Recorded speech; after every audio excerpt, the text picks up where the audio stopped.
Hello বন্ধুরা, কেমন আছো সবাই? আশা করছি সবাই খুব ভালো আছো। তো অনেক দিন বাদে আমি চলে এলাম একটি রান্নার রেসিপি নিয়ে। তো এটা হচ্ছে একটি মাছের রেসিপি, দেখতে থাকো। প্রথমে আমি কড়াইতে তেল গরম করে দিয়ে দিলাম আলু।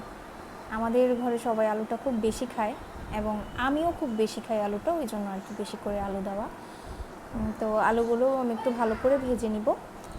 ভেজে নেওয়ার পর আমি আলুগুলো উঠিয়ে মাছগুলো দিয়ে দিব। মাছগুলো দেওয়ার পরে আমি হালকা করে ভেজে নেব, বেশি ভাজা যাবে না। বেশি ভাজলে মাছের স্বাদটা আর কি নষ্ট হয়ে যায়, তাই জন্য আর কি বেশি ভাজবো না। এরপর মাছগুলো উঠিয়ে আমি তেলের মধ্যে দিয়ে দিব সাদা জিরে ফোড়ন।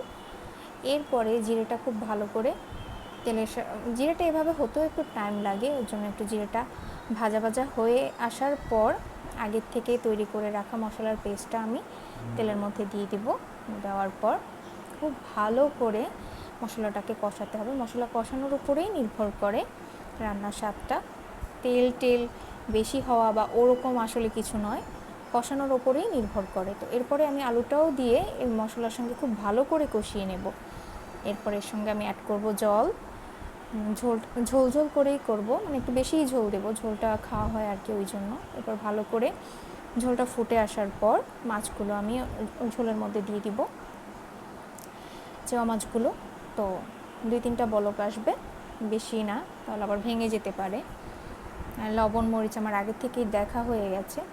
তো বলক আসার পর ব্যাস চুলাটা অফ করে রাখবো। এরপরেই দেখো সবাই, তৈরি হয়ে গেল আমার মাছের রসা। গরম ভাতের সঙ্গে সার্ভ।